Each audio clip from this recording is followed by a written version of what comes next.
Big boss Telugu season 8కి సంబంధించి September 17 episode తీసుకున్నట్లయితే ఇక్కడ టాస్కులకు సంబంధించి హౌస్లో పెద్ద పెద్ద యుద్ధాలే జరిగాయి. సంచాలకులుగా చేసిన వాళ్ళందరూ కూడా హౌస్ మొత్తానికి శత్రువులుగా మారిపోతూ వచ్చారనమాట. తాజాగా ఆ లిస్టులోకి సోనియా పేరు కూడా చేరిపోయింది. సోనియా అయితే ఇప్పుడు హౌస్లో ఉన్నటువంటి ఈ కాంతారా క్లాన్కి పెద్ద శత్రువుగా మారిపోయింది. ఎందుకంటే వాళ్ళ సొంత క్లాన్కి ఆమె సపోర్ట్ చేసుకునేలాగా సంచాలకంగా వ్యవహరించిందని చెప్పి విమర్శలు అయితే వచ్చినాయన్నమాట. ఈ బెలూన్ టాస్క్కి సంబంధించి నిఖిల్ వర్సెస్ అభయ్ ఏదైతే జరిగిందో ఇద్దరు చీఫ్ల మధ్య ఒక యుద్ధం అయితే జరిగింది. ఆ యుద్ధంలో రేషన్కి సంబంధించి జరుగుతున్నటువంటి యుద్ధంలో సంచాలకంగా ఉన్నటువంటి సోనియా బయాస్డ్గా ఉంది, తప్పుడు నిర్ణయాలు తీసుకుంది, వాళ్ళ క్లాన్ని గెలిపించుకోవడానికి ఆవిడ అన్ఫెయిర్ డెసిషన్స్ తీసుకుంది అనే అభిప్రాయాలు అయితే మనకి ఎక్కువ వినిపిస్తున్నాయి. యష్మి అయితే ఈ విషయానికి సంబంధించి పెద్ద యుద్ధమే చేస్తోంది. నిఖిల్తో కూడా గొడవ పడింది.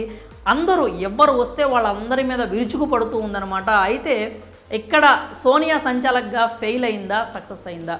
సోనియా మీద వస్తున్న ఆరోపణలన్నీ కరెక్టా తప్ప? మనమైతే ఇప్పుడు కొంచెం అనాలిసిస్ చేసే ప్రయత్నం అయితే చేద్దాము. ఈ టాస్క్కి సంబంధించి రూల్స్ ఏంటంటే ఫస్ట్ వాళ్ళు బాక్స్కి ఇస్తారో ఆ బాక్స్లో ఉండాలి. ప్రతి కంటెస్టెంట్కి బాడీ చుట్టూ కూడా బెలూన్స్ ఉన్నాయన్నమాట. అపోనెంట్కి ఆ బెలూన్స్ అన్ని పగలగొడుతూ ఉండాలి. టాస్క్ ఎండింగ్కి ఎవరి శరీరం మీద ఎక్కువ బెలూన్స్ ఉంటాయో వాళ్ళే విన్ అయినట్టు. ఇన్ కేస్ శరీరానికి అతుక్కొని బెలూన్స్ లేకుండా మొత్తం చెల్లాచెదురు అయిపోయి ఉంటే గనక ఆఖరి వరకు ఎవరి బెలూన్స్ అయితే ఎక్కువ అమౌంట్ ఉంటుందో వాళ్ళే గెలిచినట్టు. అయితే ఫస్ట్ నంబర్ ఏంటంటే శరీరానికి అంటుకొని ఉన్న బెలూన్స్ అని.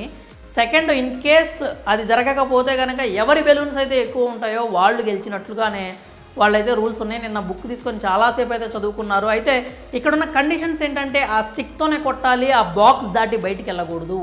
ఆట ఏదున్నా కానీ ఆ బాక్స్లో నిలబడే ఆడాలి. బాక్స్ దాటికి బయటికి వెళ్ళిపోయి ఇది నా స్ట్రాటజీ అని అనడానికి లేదు. ఎందుకంటే బాక్స్లోనే ఉండి ఆడాలి. బాక్స్లో ఉన్నప్పుడే ఆట అనేది కొనసాగుతూ ఉంటుంది. ఈ విషయానికి సంబంధించి ఒకవేళ బెలూన్స్ అన్ని బయటికి వెళ్ళిపోతే సంచాలక్ ఎవరైతే ఉన్నారో ఆ బెలూన్స్ని ఆ బాక్స్లోకి వేయాలి. ఆ పనికి సంబంధించి సోనియా మరి కరెక్ట్గా ఉందా లేదా అని చూస్తే సోనియా ఎక్కడో కొంచెం బెలూన్స్ని బాక్స్లోకి వేయడంలో కొంచెం అశ్రద్ధ చూపించిందని అనిపించింది. అలాగే వేసే బెలూన్స్లో కూడా ఎక్కువ ఆరెంజ్ బెలూన్స్నే బాక్స్లోకి పుష్ చేసినట్టుగా మనకు కనిపించింది. ఇంకా అక్కడ వచ్చిన ప్రధాన ఆరోపణ కూడా అసలు సోనియా బాక్స్లోకి బెలూన్సే వేయట్లేదు, ఎంతసేపటికి నుంచొని చూస్తూ ఉంది, ఆమె పెద్ద మహారాణిలాగా నుంచొని చూస్తుందని యష్మి కూడా కామెంట్ చేయడం మనం చూసాం. అయితే ఈ టాస్క్లో ఇక సంచాలకగా ఆమె తుదిగా వచ్చి నిర్ణయం తీసుకోవడానికి అంటే ఆ నిర్ణయానికి రావడానికి గల కారణాలు ఏంటంటే మెయిన్గా అభయ్ అసలు బాక్స్లో ఉండకుండా గేమ్ అంతా ఆడేశాడు. అంటే ఎక్కువ శాతం గేమ్ అయితే బాక్స్లో నిలబడకుండా అవుట్ ఆఫ్ ద బాక్స్ నుంచి ఎక్కువ ఆడాడనమాట. మనోడు ఒక అడుగు లోపలికి పెట్టేసి ఆ అందిన బెలూన్స్ పగలు కొట్టేసి మళ్ళీ బాక్స్ బయటకు వెళ్ళిపోతున్నాడు. నిఖిల్ మాత్రం బాక్స్లోనే ఉన్నాడు. పైగా నిఖిల్కి వచ్చిన మైనస్ ఏంటంటే ఆ స్టిక్ అనేది ఇరిగిపోయింది. ఒకసారి ఇరిగింది, మళ్ళీ ఇచ్చారు, మళ్ళీ విరిగిపోయింది. అది ఎంతసేపు మనోడు ట్రై చేస్తున్నా కానీ ఆ స్టిక్ అయితే విరిగిపోతూ వచ్చింది. హాఫ్ స్టిక్తోనే ఆడాడనమాట. ఇతని స్టిక్ విరిగిపోయినప్పుడు గేమ్ ఆపు అంటే అభయ్ మాత్రం కంటిన్యూ చేస్తూనే ఉన్నాడు. స్టిక్ విరిగినా కానీ ఆడుతూనే ఉన్నాడు. ఇక నిఖిల్ కూడా దాన్ని కంటిన్యూ చేశాడు. ఇక మధ్యలో అభయ్ మాత్రం నాకు దమ్ము వస్తుంది, నాకు బ్రీత్ అందట్లేదు అని చెప్పి పడుకున్నాడు అనమాట. పడుకున్నప్పుడు గేమ్ని పాజ్ కూడా చేశారు. యాక్చువల్గా ఎవరికైనా ఫిజికల్గా ఇబ్బంది ఉంటే ఆ గేమ్కి రాకుండా ఉండాలి. ఇన్ కేస్ నేను ఆడగలనా ఆడలేనా అనేటువంటి ఒక అనుమానం ఉంటే రాకుండా ఉండాలి.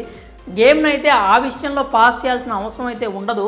కానీ వీళ్ళైతే పాస్ చేశారు. నిఖిల్ ఆ టైంలో అయితే బెలూన్స్ అయితే పగలగొట్టడానికి ప్రయత్నం చేయలేదు. కానీ అభయ్ మాత్రం అయితే ఇంత హాఫ్ స్టిక్ ఉందని తెలిసినా కానీ కొంచెం ఆపు అన్నా కానీ ఆపకుండా కొడుతూనే ఉన్నాడు. మ్యాక్సిమం అవుట్ ఆఫ్ ద బాక్సే వెళ్ళి ఆడాడు.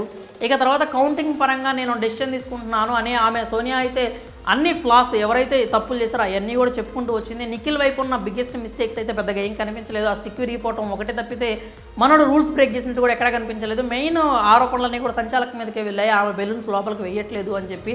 కానీ వేసింది, కానీ అంత ఎఫెక్టివ్గా మనకైతే వర్క్ చేసినట్టయితే అక్కడ కనిపించలేదు. ఇంకా చివరికి బెలూన్స్ అనేది కౌంట్ చేసి ఆరెంజ్ అయితేనేమో 12 ఉన్నాయి, పర్పుల్ అయితేనేమో 15 ఉన్నాయి. సో క్లియర్ కట్గా నిఖిల్ వాళ్ళ టీం గెలిచింది అన్నట్టుగా ఆమె అయితే డిసైడ్ అయిపోయింది. దానికి తగ్గట్టు ముందే ఒక పెద్ద స్పీచ్ కూడా ఇచ్చిందనమాట. ఈ విధంగా నేను తీసుకున్నాను అని చెప్పి. సోనియా చేసిన వాదన కావచ్చు, సోనియా తీసుకున్న నిర్ణయం కావచ్చు, మనకైతే ఎక్కడ తప్పుగా అయితే ఎక్కడ అనిపించలేదు. కానీ యష్మి ఈ విషయానికి సంబంధించి అయితే పెద్ద యుద్ధం చేస్తూనే ఉంది. తాజాగా అంటే సెప్టెంబర్ 18 ఎపిసోడ్లో కూడా మీకు ఈ యుద్ధం అయితే ఖచ్చితంగా కనిపిస్తుంది. యష్మి ఏదైతే చేస్తూ ఉందో, ఏమైతే మాటలు మాట్లాడుతూ ఉందో అవన్నీ కూడా మనం చూసే అవకాశం అయితే లేకపోలేదు. కానీ సంచాలక పరంగా సోనియా తీసుకున్న నిర్ణయాన్ని అయితే మనం తప్పు పట్టలేము. ఎందుకంటే ఆమె క్లియర్ కట్ మైండ్ సెట్తోనే ఉన్నట్టుగా మనకైతే అనిపించింది. ఎక్కువ తప్పులు కాంతారా టీం వైపే కనిపించాయి. సో శక్తి టీం, శక్తి క్లాన్ విన్నర్స్ అని అనౌన్స్ చేయడంలో మనకైతే ఎక్కడ కూడా తప్పు అయితే ఏం అనిపించలేదు. మరి నాగార్జున గారు ఈ గేమ్కి సంబంధించి సంచాలకు సంబంధించి ఎలాంటి వెర్డిక్ట్ అయితే ఇస్తారో మనమైతే వేచి చూడాలి. మరి సోనియా సంచాలకుగా ఫెయిల్ అయిందా, సక్సెస్ అయిందా, మీకేమనిపిస్తుంది? మీ అభిప్రాయాలు అయితే కామెంట్స్ రూపంలో తెలియజేయండి.